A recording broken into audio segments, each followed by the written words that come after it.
Bonjour et bienvenue dans ce deuxième épisode de Murderous Ghost.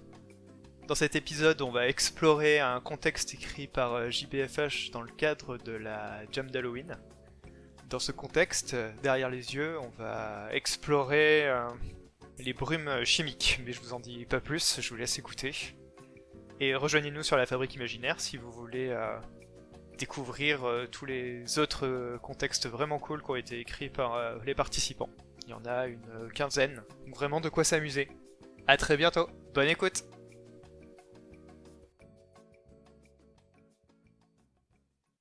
Derrière les yeux se trouve le royaume des possibles. Derrière les yeux est un lieu sans dimension, une singularité dans la réalité qui contient un univers entier. Derrière les yeux se trouvent les divergences, les points d'affection, ce qui aurait pu être. Derrière les yeux n'existe pas et pourtant c'est tout ce qui compte. Derrière les yeux est un fantasme sans fin, une prison sans barreaux. Derrière les yeux est un refuge, une couverture brodée d'oubli. Derrière les yeux est le théâtre d'atrocités innommables et de punitions arbitraires. Derrière les yeux est fait du sang et des larmes d'autrui. Derrière les yeux, les tragédies se jouent à rebours. La souffrance est la source de tout. Derrière les yeux promet la paix comme conclusion mais ne l'offre jamais. Derrière les yeux n'est que vengeance, torture et jouissance. Derrière les yeux n'est que culpabilité, impuissance et cauchemar. Derrière les yeux est fait d'un silence assourdissant entremêlé de hurlements d'agonie inaudibles. Derrière les yeux, il n'y a pas de couleur, il n'y a qu'abstraction. Derrière les yeux, la sournoiserie, la jalousie et la convoitise dansent une valse enivrante. Derrière les yeux, les désirs sont rois et les envies éternelles. Derrière les yeux, lutte pour exister, pour percer à travers une brume chimique. Derrière les yeux, réclame, exige. Derrière les yeux, a été perdu pendant un bref instant. Derrière les yeux, rééclot et s'épanouit depuis une graine de doute. Devant les yeux, la réalité et le mensonge. Derrière les yeux, la violence et la vérité. Alors donc toi tu tires une carte, ce que tu as Ouais. fait, et après je lance le début en lisant l'introduction. Donc je vais faire l'intro, sachant que dans ton intro, il y a des questions en fait. Et oui. Alors, je vais te dire MC que je suis malade, que le temps fuit, que les faits se mélangent, que le vrai semble absurde et que le faux, eh ben, il n'y a plus de faux. Je me suis renfermé. Je me suis mis à nier tout ce qui ne fait pas partie de moi. En fait, ça a commencé quand j'ai commencé à voir les mensonges derrière les masques, les menaces derrière les sourires, les reproches derrière les pardons. Ça a duré longtemps. Petit à petit, j'ai senti la colère grandir en moi. Quand on croyait pas, quand je parlais des ombres qui me suivaient, qui suivaient tout le monde, et que personne ne voulait me croire. J'ai senti cette colère et les autres ont eu peur et... Oh, il a mieux valu que je reste chez moi. Enfin, c'est ce qu'ils disent. En tout cas, j'y suis. Chez moi. Je connais mon passé. Enfin, je crois me souvenir de tout. Je sais ce que j'ai fait et il fallait le faire. Et j'arrive à vivre avec. Et maintenant que je suis chez moi, je sais que je ne me perdrai pas. Je reste là, j'écoute les disques de ma jeunesse. J'évite d'allumer la télé parce que dans la télé, les ombres sont partout. Quoi qu'en disent mes proches, quoi qu'en disent mes médecins, quoi qu'en disent les notices des pilules que je n'oublie surtout pas de prendre, même s'il paraît qu'en ce moment je me mélange un peu. MC, va en 1. Tu es chez toi, dans un salon, sur un canapé, au tissu usé, à la moquette fatiguée. Le papier peint a des couleurs pâles, peut-être du saumon ou un jaune un peu terne. Il y a dans l'air un vague relent de tabac froid, de café et de lessive. Tu entends des voix étouffées provenant de quelque part. Une voix monotone, monocorde, qui semble peut-être faire la morale. Difficile à dire. C'est chez toi, effectivement, mais ce n'est pas ton appartement. Tu reconnais la pièce, c'est probablement chez tes parents. Il y a une petite table basse en face de toi, et puis sur le côté, une petite commode avec une petite télé. Tout est recouvert de bibelots. Il y a des photos, des petits objets en porcelaine, des napperons. Beaucoup, beaucoup de napperons. Certains sont jaunis. Tu es là. Tu es comme prisonnier ou prisonnière, d'ailleurs, je ne sais pas. Qui penses-tu Je me être? nomme Douglas, j'ai maintenant la soixantaine. Peut-être un peu plus, je sais plus trop. Ça n'a plus trop d'importance maintenant que je suis à la retraite. De toute manière, j'attends juste de mourir. Je ne suis plus utile à la société. Ma seule passion, c'est la musique. Et puis je rêve de voyage aussi. Mais de temps en temps, je tente de m'enfuir pour partir voyager, explorer le monde, mais je suis vite rattrapé. Mais je retenterai à nouveau. C'est la seule chose qui me donne envie de continuer à vivre. Ça et nourrir les oiseaux. J'ai travaillé à la prison du comté. Enfin, la prison du comté. Prison haute sécurité, excusez du peu. J'étais médecin là-bas. Et j'ai accompagné les prisonniers, j'en ai soigné pas mal, mais j'ai toujours eu du mal avec une partie de mon travail, une partie qui consistait à accompagner, à aider ceux qui étaient le plus durement condamnés à passer de l'autre côté avec le moins de douleur possible. Enfin, je veux dire, j'avais pas décidé d'être médecin pour faire ça. Avec notre dernier gouverneur qui est réélu à chaque fois, je peux vous dire qu'il y en a un paquet qui sont passés par là. Je pense que ça a fini par jouer sur mes nerfs. Mais là, je suis content d'être chez mes parents. Ça fait très longtemps que je ne suis pas venu ici. Et donc, Douglas, tu es dans ce canapé, tellement moelleux que tu sembles prisonnier. Je peux te dire d'aller en deux, en fait. Quelle est la pire chose que cela m'inspire?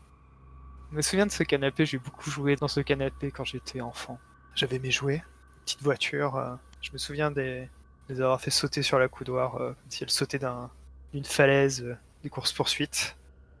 Là, de ne pas parvenir à me relever de ce canapé, j'éprouve une sensation de trahison. Je suis trahi par ce canapé.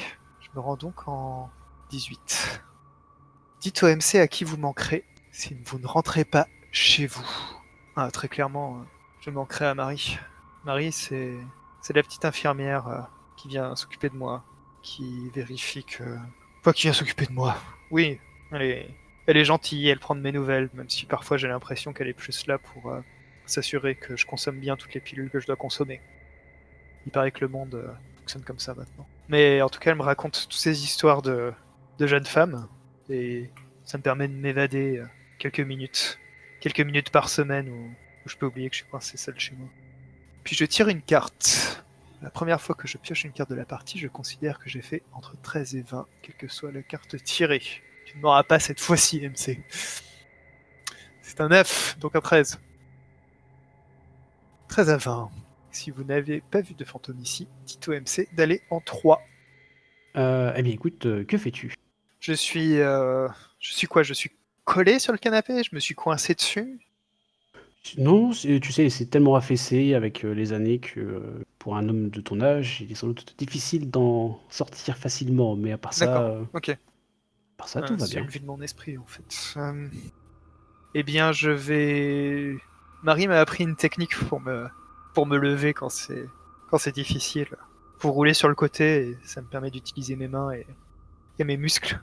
Enfin, je le savais, hein, je suis médecin, mais bon. Ouais, je le fais aussi, moi. Je me tourne sur le côté et je me pousse en m'aidant de la coudoir. Je me redresse. Quand tu t'es penché un petit peu sur le côté, tu as pu revoir sur la moquette des petits éclats de verre, comme quelque chose qui aurait été brisé et on aurait nettoyé, mais on aurait manqué probablement un ou deux petits éclats de verre. Le genre de ceux qui se glissent dans la chaussette et qui viennent te couper la plante des J'aime pieds. pas ça du tout. Est-ce que je vois un objet brisé autour de moi? Dans les bibelots? Quelque chose manque? Tu vois surtout ouais, sur le mur, il y a une marque, une photo est absente. Tu vois que le mur est propre sur un carré, il désigne visiblement une photo. Est-ce que je me souviens de quelle photo se trouvait là? C'est assez confus, mais tu remarques que par rapport à ce qui est autour de cette photo, ce sont beaucoup de vieilles photos d'enfants qu'on voit bébés, et puis au visage, on reconnaît vaguement qu'ils finissent par grandir. C'est probablement les enfants de quelqu'un gardait des souvenirs, peut-être que c'était tes frères ou sœurs, peut-être que cette photo c'était la tienne. Je ne suis pas sur les autres photos? Non. Qu'est-ce qui s'est passé? Je regarde autour de moi. Je regarde sous le canapé si la photo est là. Il n'y a pas de photo, mais il y a d'autres petits éclats de verre, visiblement glissés hors de portée. J'essaye de tendre la main. Est-ce que je vois quelque chose que j'arrive à attraper peut-être? Ouais, tu touches quelque chose de la main, un objet qui est presque hors de portée. Tu vois, tu arrives à le toucher du bout des doigts, assez lisse, assez sans réelle prise dessus. Il est difficile de l'attraper comme ça. Je soulève la housse du canapé pour avoir un meilleur accès et je m'enfonce les deux bras en avant pour l'attraper. Quand tu essaies de soulever la housse, tu vois qu'elle résiste. Ce canapé, tu connais relativement bien et tu sais que ces housses s'enlèvent facilement puisque tu as probablement dû faire des châteaux quand tu étais petit avec ces coussins. Mais ouais, là, ça résiste un petit peu. Ça pourrait sans doute venir si tu forçais. Ah, je suis chez mes parents, c'est quand même pas très bien, mais en même temps, c'est ma photo, donc c'est peut-être elle qui est là-bas. Je force. Je force, je veux passer, je veux rentrer là-dessous. Quand tu arraches ce coussin, ça te fait le même effet que lorsqu'on arrache une croûte. Tu vois, le coussin se soulève, se plie légèrement, et puis en dessous, il y a une espèce de chair rose, neuve. Tu as un vague, un vague goût de fer sur la langue, et tu sens presque cette douleur dans tout ton Est-ce que corps. je sens un endroit en particulier ou est-ce que j'ai marché sur un bout de verre au même moment? Tu regardes tes pieds, non, a priori, non, tu n'as pas marché sur un bout de verre. C'était probablement juste tes nerfs qui ont réagi à quelque chose. Et cette chair que je vois là, c'est de la chair ou c'est une nouveauté un nouveau tissu sur le canapé? À y regarder, oui, c'est du tissu, c'est du satin un peu rosé, tu sais, une espèce de satin de mauvaise facture que l'on met dans les doublures de veste ou ce genre de choses. Non, ce n'est pas de la chair. Non, c'était juste une impression passagère. Par contre, tu peux atteindre l'objet. Ah, je me jette en avant. Je suis allongé au sol, les deux bras en avant. J'ai passé la tête complètement et les épaules sous le canapé. Et tu parviens à sortir de là un revolver à la crosse argentée, plutôt lourd en main. Est-ce qu'il y a des balles à l'intérieur? Il y a des balles, effectivement, dont une qui a été... Non, pas une, trois. Trois ont été percutées, je sais pas si c'est le terme. D'accord. C'est dangereux de laisser ça là. Si les enfants de Michael viennent ici, ils pourraient tomber dessus. Je le garde à la main. Je comprends pas qu'on ait laissé traîner ça ici. Je pense que tu peux aller en deux. Quelle est la pire chose que cela m'inspire? Je sais pas pourquoi, mais ça m'inspire le chagrin. Du coup, je vais me rendre en 26. Comme un souvenir. Chagrin. Dites au MC si et quand vous avez prévu d'avoir des enfants. J'avais prévu d'avoir des enfants. Le quand, malheureusement, ce n'est pas pour mon futur à moi. C'était pour le futur du jeune Douglas quand j'ai commencé. J'étais médecin dans notre petite ville. Quand j'ai rencontré ma femme, Louise, quand nous partions au week-end et que tout nous souriait dans la vie, que nous parlions du futur, d'acheter cette maison, de fabriquer des balançoires, de retaper une maison et de la décorer ensemble. Tout ça, c'était avant l'incident, avant, avant que tragiquement une personne, un cambrioleur s'introduise chez nous. Et... Bref, elle n'est plus. Elle n'est plus et ce revolver me fait penser douloureusement à cet épisode. Il va falloir que je tire une carte. Et étant donné que j'ai un 9, je vais la conserver. Bah oui. Ah 20. Pfff, la limite. De 13 à 20, si vous n'avez pas vu de fantôme ici, dites au MC d'aller en 3. Waouh. Que fais-tu? Je regarde contrarier cette arme. Je décide de me rendre dans la cuisine. J'ai mon ventre qui gargouille légèrement, il doit y avoir quelqu'un qui prépare à manger à cette heure-ci, j'imagine. Il y a effectivement une odeur de nourriture, hein, cette odeur de ragoût familier que connais? Non, ce n'est... Attends. Non, non, c'est de la tarte. C'est de la tarte aux pommes. C'est une odeur de tarte aux... Non, Ah, quelque chose est en train de mijoter. Tu arrives dans cette cuisine moderne, spacieuse, avec une grande baie vitrée. Est-ce que tu tires une carte? Bonne question, parce oui, on change de lieu. Bah oui. Bientôt la sortie. Et d'ailleurs, en passant la porte, tu as une espèce de goût synthétique amer au fond de la gorge. Et cette espèce de voix monocorde se fait un petit peu plus prononcée. Et donc dans cette cuisine, où un plat familier, mais ce serait comme un plat familier cuisiné par quelqu'un d'autre. Tu vois, il aurait l'odeur générale de ce que tu attendrais, mais il y a des épices en plus, il y a quelque chose en moins. C'est en léger décalage avec ce que tu connais d'habitude. Il y a une femme devant la cuisinière en train de faire quelque chose. Elle est de dos. Tu remarques toutefois que le décor de cette cuisine ne correspond absolument pas avec le décor du salon précédent. Est-ce qu'il correspond à mes souvenirs de la cuisine de chez mes parents? Pas du tout. Ça pourrait correspondre à ton appartement quand tu avais plus jeune. Ou ta maison, en tout cas, que tu avais. D'accord. En tout cas, ce serait une cuisine qui irait bien chez un médecin. Quelque part, je me sens rassuré de ça. Après tout, j'ai 60 ans, enfin, j'ai plus l'âge de traîner chez mes parents. De toute manière, ils ont vendu la maison. Est-ce que je reconnais cette femme? Je reconnais sa silhouette, en tout cas. Elle est difficile à dire entre deux âges. La silhouette banale. Ça pourrait être... Oui, ça pourrait être la femme de quelqu'un. Je tente Marie? Louise? Comment elle s'appelle? Louise? Tu n'as pas de réponse. Est-ce qu'elle bouge? Elle semble touiller quelque chose dans une casserole peut-être, ou... Mais Louise, parle-moi, enfin! Je m'approche d'elle. Je me mets à sa gauche. Je regarde ce qu'elle prépare et avant de lever les yeux vers son visage. Elle a une planche à découper devant elle et elle tient de la main droite un couteau à légumes visiblement. Il y a visiblement au four quelque chose qui mijote. Peut-être une dinde, c'est peut-être une dinde finalement, ou un gratin, difficile à dire. Les odeurs sont un petit peu mélangées. Ça a l'air succulent, comme un goût de légumes rôtis peut-être. Mais en même temps ça a l'air sucré. Et bref, elle a un couteau. Elle semble couper des carottes. Mais quand tu te penches un petit peu, tu remarques que ce qu'elle découpe en réalité, ce sont ses propres doigts. Mais Louise, j'essaye de me jeter, enfin de l'attraper, d'attraper sa main en fait, qui tient le couteau pour lui enlever le couteau des mains. Ah, tu dois piocher une carte. Ok. Eh bien, en ce cas, je vais virer les cartes que j'avais et prier pour faire au moins un 6. Yes. 11. Donc la femme, quand tu essaies de l'arrêter, se retourne vers toi et tu remarques qu'elle a un visage figé, comme une personne qui serait en train de pousser un hurlement terrible. Elle se dégage brusquement la manche, se retourne vers toi et de sa bouche qui est figée comme ça, elle est tellement pâle, un cri terrible retentit, un hurlement de détresse, d'horreur, d'angoisse. Tu peux aller en 14, alors qu'elle se tient devant toi, prête à faire quelque chose.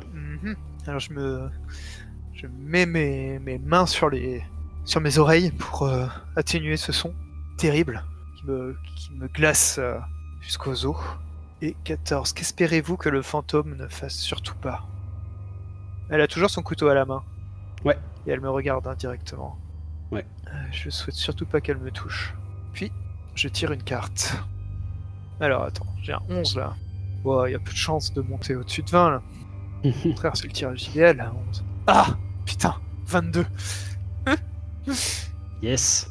Échec. Elle fait exactement ce que vous espériez qu'elle ne fasse pas. Dites au MC de quoi il s'agit. Eh bien, j'espérais qu'elle ne me touche pas. Et je te dis de continuer en te référant à tes instructions. Elle va dans une sorte de réflexe. Elle va donner un coup de couteau dans le vent, en tout cas suffisamment loin de toi pour t'éviter. Dans ma direction? Dans ta direction, ouais. Et quand elle fera ça, tu remarqueras que dans le torse, elle a des impacts de balles. J'ai toujours l'arme à la main? Ouais. Enfin, si tu l'as gardée. Je crois, oui. Je la sens, en tout cas. Je sens le métal contre mes oreilles. Enfin non, je sens plutôt le bois de la crosse. Je la reconnais malgré son visage étrange, effrayant. Difficile à dire, elle a un visage assez commun. Te rappellerai peut-être Marie sur certains aspects, ou ta mère? Non, ou était-ce la secrétaire peut-être tu la connais peut-être, oui, peut-être. Marie, Louise, pose ce couteau, tu vas te faire mal. Je veux pas te faire de mal, Allons, sois raisonnable. Regarde, tu as déjà mal. Je commence à être agité. Je sautille sur place pratiquement. Je t'en prie, lâche ce couteau. Ça va rien de faire de bon là. Et le plat va brûler. Enfin, ressaisis-toi. Tu as toujours le revolver dans la main, c'est Ouais. ça? Je le braque pas sur elle. Hein. Ouais. Elle va essayer de t'asséner un autre coup de couteau. Mais cette fois-ci, elle se rapproche. Puis, tu peux aller en 40, toi. Ça sent le roussi là. Tirer une carte. Ok, donc c'est le moment où faut pas déconner. En même temps, j'ai pas le choix puisque j'ai rien en main. C'est l'heure de prier. 10. Vous ne pouvez pas vous soustraire aux assauts du fantôme. Mais dites au MC ce que vous tentez de faire pour y survivre. Dites au MC de continuer en se référant à ses instructions. Donc elle me donne des coups de couteau. Ouais. Je... Mais comme une personne qui essaierait de se défendre d'un agresseur. Ouais, je comprends. Pardon, je me rue. Je passe de l'autre côté d'elle et j'essaye de me ruer sur. C'est une terrasse à l'extérieur que je vois avec la lumière blafarde du jour. Je cours vers là. J'ouvre la porte. Je ne me retourne pas. J'ai la tête rentrée dans les épaules et les bras levés, genre pardon. Je m'en vais, je te laisse tranquille. Tu peux aller en 42. Du coup, tu changes de lieu. Est-ce que le 42 va te dire quoi Non, faire? c'est toi Est-ce qui que- décides en fait. Sauf raison particulière, tu tires une carte. Hop, ok. 42. Vous avez échappé à l'attaque du fantôme. Mais, tirez une carte. Hmm. J'ai un 10. J'ai un 10. Ça se tente. Tout à l'heure, quand j'avais un 11, ça s'est pas du tout mal passé. Oui. 17. Ouais. 13 à 20. Choisissez un élément dans la liste ci-dessous et annoncez-le au MC. Donc j'ai réussi à échapper à l'attaque du fantôme, mais je suis entaillé et je saigne. Je pense que malgré tout, j'ai pris un coup de ce couteau. Heureusement, ce n'est pas un couteau de boucherie, c'était plutôt un économe. En tout cas, c'est ce que j'imagine. Ça fait mal, mais je l'ai bien mérité. Je pénètre dans cette nouvelle pièce et je te propose d'aller en 31. Effectivement, tu as une belle entaille sur l'avant-bras et tu as à nouveau ce goût de fer sur la langue. Et tu as une vision, un flash de cette croûte qui va se former sur ton bras et que tu finiras par arracher. Et tu ressens un écho de cette sensation que tu as déjà ressentie. Tu passes à travers cette baie vitrée et tu atterris dans une petite cour au sol en béton, au mur en béton.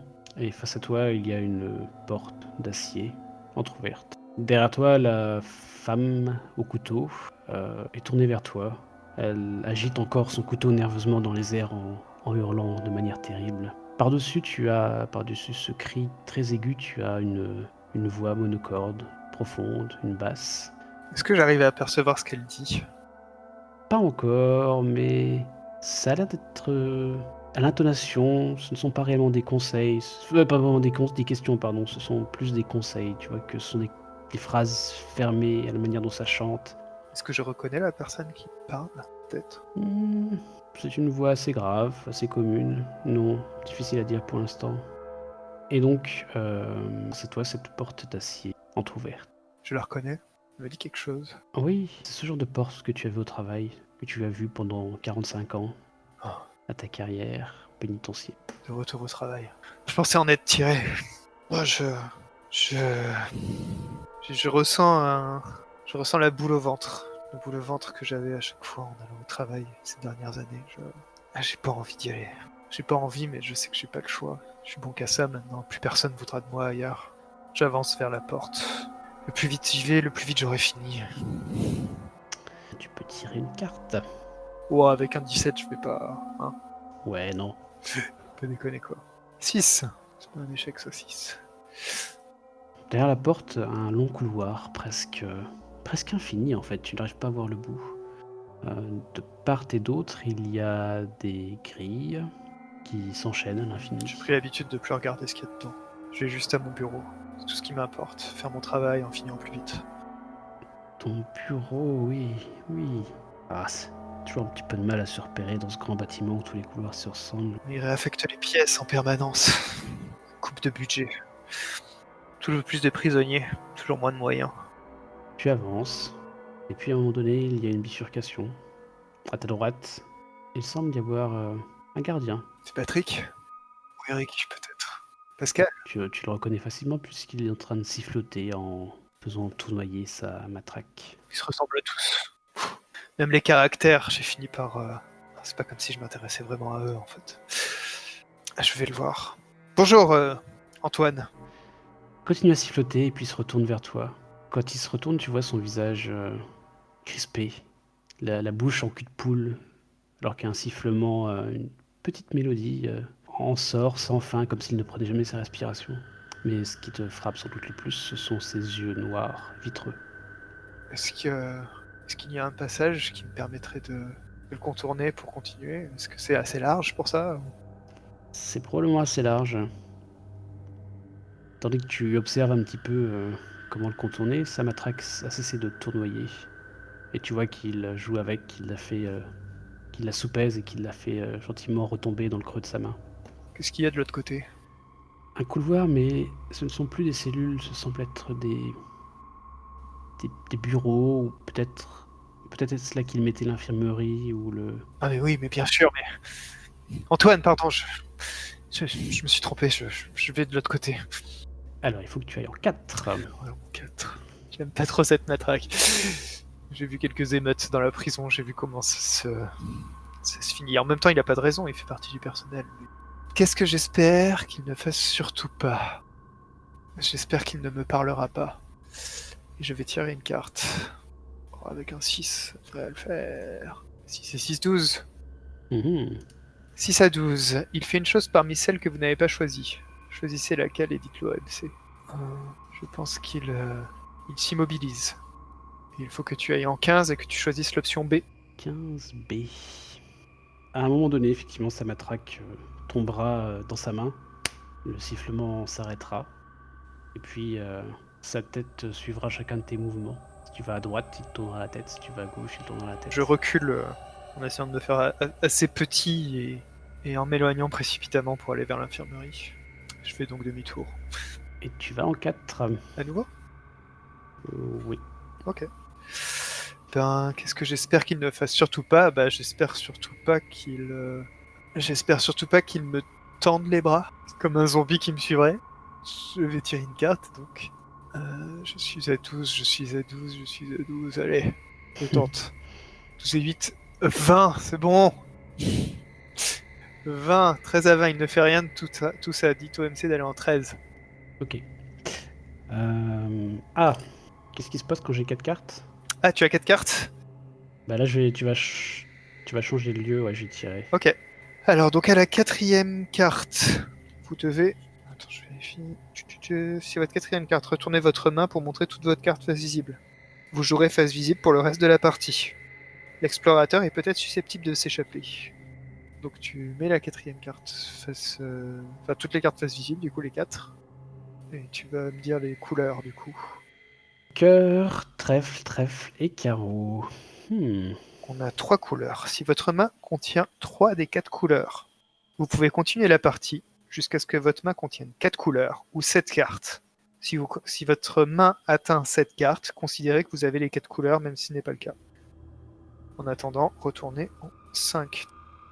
Du coup, tu as fait demi-tour et tu as repris l'autre couloir, celui qui était après l'embranchement.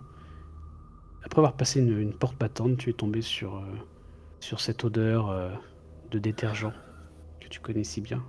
Car tu as trouvé... pas l'infirmerie, non. L'endroit où tu fais ce pour quoi tu es spécialisé. Là où nombre de pensionnaires, pourrait-on dire, ont fini leur séjour. Tu revois cette grande salle coupée en deux.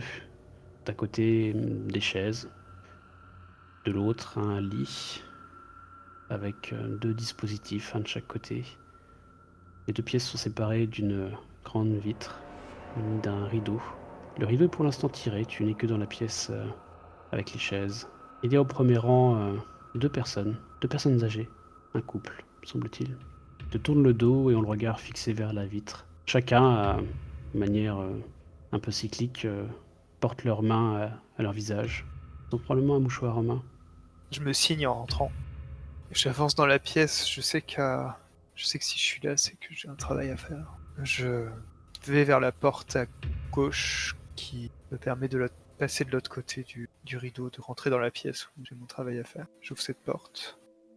Il y a un homme allongé sur le lit et il te regarde. Il est pieds et poings liés et sa tête est penchée en avant, presque posée sur le torse. Il est contorsionné, il te fixe des yeux. Tu vois les veines de son cou qui sont distendues. Il a chaud, il est rouge. Il est les dents serrées et il respire violemment à travers sa mâchoire. Tu peux me tirer une carte, s'il te plaît. Allez, je jette ma main. Ah putain. As, c'est un 1. Il tente de se libérer de ses entraves. Tu vois, il secoue violemment ses poignets et ses chevilles. Tom semble émaner une espèce d'odeur, presque de médicament. Et les voix semblent provenir de son torse ou... Ouais, peut-être, ouais. Ça vient de cet homme, mais pas de sa bouche. Je déglutis péniblement. Est-ce que je comprends ce qu'il dit?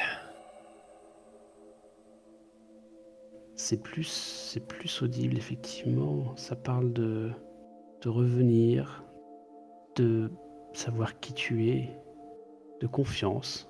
Et il y a une deuxième voix qui se fait entendre de temps en temps, faible, presque inaudible. À peine pour dire oui ou peut-être. Une voix presque familière, une voix d'homme. Est-ce que je connais ce prisonnier? Est-ce que je l'ai déjà vu? Son visage est familier. C'est un visage... Oui, c'est un visage que tu aurais pu connaître de longue date, comme un frère ou un ami. Un visage que tu aurais vu se modifier jour après jour, passer de l'enfance à la puberté et puis à l'âge adulte. Ouais, peut-être. Michael? Mais qu'est-ce que tu fais là? Mais non, mais ce n'est pas bien, c'est... Je me jette assez près de son lit et j'essaie de... Je commence à le détacher, en fait. Je peux pas être là. Pas mon propre frère, je ne peux pas faire ça. Quand tu détaches un de ses poignets, la main qui est libérée se dirige directement vers ta gorge. Enfin, je pense que je la vois pas arriver, en fait. Je suis focalisé sur son autre poignet que je dois libérer. Et du coup, tu peux aller en 6. En 6. Dites au MC ce que vous auriez aimé faire avant de mourir. Ah. J'aurais aimé voyager, je ne suis jamais sorti de mon état. J'ai reçu avec plaisir les cartes postales de Michael et de sa famille qui voyageaient en Europe. Paris, Rome. J'aurais tellement aimé y aller moi aussi.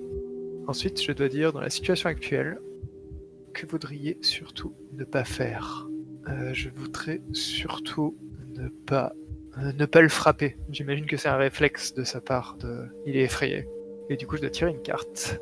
Bon, avec un as... 5. Eh ben, c'est pas brillant. 5 échecs. Alors, je jette mes cartes pour la prochaine, si jamais il y a une prochaine, ce qui est pas sûr du tout. D'ailleurs, avec un as, j'aurais dû l'acheter, donc en fait, c'était même un 4. Échec. Vous faites exactement ce que vous espériez ne pas faire. Ouais, mais c'est... Eh ben, écoute, je frappe Michael. Est-ce que j'ai encore le pistolet et sa crosse en main?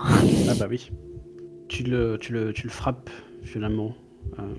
La crosse fait beaucoup de dégâts sur le corps de cet homme. Tu le roues de coups, littéralement. Tu sens les os craquer. Et en même temps, je dis pardon. La main libérée en profite pour te prendre par l'épaule et d'une force assez paranormale, inexpliquée. Il te projette en arrière. Et alors que tu es un petit peu écarté de lui, il en profite pour se libérer l'autre poignet ainsi que les chevilles. Son visage est littéralement en charpie. Et tu peux aller en 34. Alors... Je pense que je vole à travers la pièce, je m'éclate contre le carrelage et je chute lourdement au sol. J'ai à nouveau mal à l'endroit où j'ai pris un... Ça réveille ma blessure où j'ai pris un coup de couteau précédemment. Mais quelque part, je me sens presque rassuré de ce réflexe. Je sais pas ce qui m'a pris de le frapper comme ça et j'arrivais pas à me contrôler. Je vais tirer une carte. Un 11. Un 11. Je te dis que le fantôme m'attaque et que tu vas en 29. De l'amas de chair que constitue désormais la tête de cet homme, Tu as une espèce de gargouillis qui émane. Tu sembles comprendre que cette créature t'accable. Pourquoi tu fais ça? Pourquoi? Oh mon Dieu, Michael, pardon, je sais pas ce qui m'a pris, pardon. Et Pardonne-moi. par-dessus ce gargouillement, la voix monotone se fait plus prononcer. Comme si tu avais ouvert un passage. Force de lui avoir déchiré la tête, peut-être que quelque chose peut sortir de son torse. J'écoute religieusement avec un espoir. Ce que tu entends, c'est revenez. Revenez, William, revenez. Et alors que tu recules et que tu as été. Faut que tu essaies de te relever, peut-être même de là où tu es tombé. Tu prends appui sur une corde et qui fait ouvrir le rideau qui sépare la pièce d'à côté. Et quand tu te relèves, tu vois que les deux. Le couple, qui était semble-t-il en train de pleurer, n'a pas de visage. Ils sont des anonymes. Quand tu te retournes face à la créature, celle-ci est désormais toute proche de toi. Elle a pris 2 seringues qui étaient posées à côté de la pièce, à côté du lit, et te les plante dans le cou, les deux. Puis dit à l'autre joueur d'aller en 46.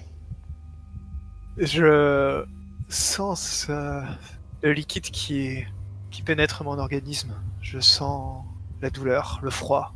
Je sens ma poitrine qui me fait mal à en crever. Je ne sens plus rien. Je sens comme un relâchement. Vous avez été tué par des poltergeists. Fin. Merci d'avoir joué. Fin. Ah, c'est violent. Ouais. Vous l'a-t-il déjà attaqué? Oui. Bon, bah, il est mort. Ah. Ouais, il n'y a pas de jet de dés, il n'y a pas... Oui. D'accord, très bien. Alors, dans ma tête, tu étais en fait le condamné à mort qui avait visiblement fait un cambriolage. Ah. Et tu te projetais dans le psy qui était en train de te parler. Mais ça, c'était dans ma tête. Non, mais c'est bien d'avoir un truc comme ça, pas nécessairement perceptible, quoi. Ah, si tu t'en étais sorti, je pense que tu te serais réveillé dans le bureau. Dans la salle. Dans le bureau du. Ah, aussi, ouais, ça aurait pu être classe. Pas anxiogène du tout. Tu t'en sors et tu vas être Ah, injecté. c'est ça, ouais. C'est peut-être d'ailleurs ce qui s'est passé quelque part. Peut-être. Quand j'ai été injecté par le fantôme. Ouais, très juste. Ouais, non, mais c'était très cool. Pour moi, j'étais pas du. Alors, j'ai eu beaucoup de mal à savoir où j'étais. Mais bon, en même temps, je cherchais pas outre mesure. Mais non, c'était cool. J'aime bien cette idée que ça soit fini doublement dans le cauchemar et dans la réalité par une injection, quoi. Ouais. Oui, ça c'est bien. Ça converge. Ouais, carrément. Et ben, merci encore. Et puis à très bientôt, du coup. Ça roule. Ciao.